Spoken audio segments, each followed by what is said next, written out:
Hi friends, இப்போ நான் சொல்ல போகிற அப்டேட்ஸ் மாதிரி இன்னும் நிறைய அப்டேட்ஸ் உங்களுக்கு தெரியும். என்னோடய சேனலில் சப்ஸ்கிரைப் பண்ணிவிடுங்க. வேல்பாரி.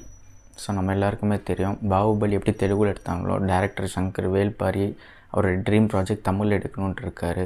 இப்போ என்ன டாக்ஸ் போயிருக்குன்னா, director Shankar, super star Rajinikanth, அதுக்கப்புறம் உலக நாயகன் கமல்ஹாசன், இவங்க 2 பேர்கிட்டையும் இப்போ அப்ரோச் பண்ணியிருக்காங்க. அண்ட் டாக்ஸ் போயிட்டுருக்குன்ற மாதிரி அஃபிஷியலாக அவங்க இன்னும் கன்ஃபார்ம் பண்ணல.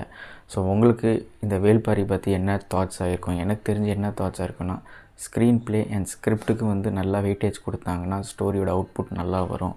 ஏன்னா இப்போ யாருமே பிராண்டு விஷுவல்ஸ் எங்களுக்கு இருக்கணும் அப்படின்னு யாருமே எதிர்பார்க்கல. ஏன்னா இப்போ லாஸ்ட்டாக ரிலீஸ் ஆன கேம் சேஞ்சர் படமாக இருக்கட்டும், இல்லை இந்தியன் 2 படமாக இருக்கட்டும், நம்மளுக்கு சங்கர் சார் என்ன தான் மேஸ்ட்ரோ வந்தாலுமே நமக்கு அது ஒரு டிசப்பாயின்மெண்ட் தான் கொடுத்துச்சு. இந்த வாட்டி பட்ஜெட்ஸை ஓரம் வச்சுக்கிட்டு கரெக்டாக ஆடியன்ஸ்க்கு ஏற்ற மாதிரி அவுட்புட் கொடுத்துட்டாங்கனாலே அந்த படம் வேர்ட் ஆஃப் மவுத்லேயே ஆடியன்ஸே உங்களை ஹிட் ஆக்கிடுவாங்க. ஸோ உங்களோட தாட்ஸ் என்னன்றதை கமெண்ட் செக்ஷன்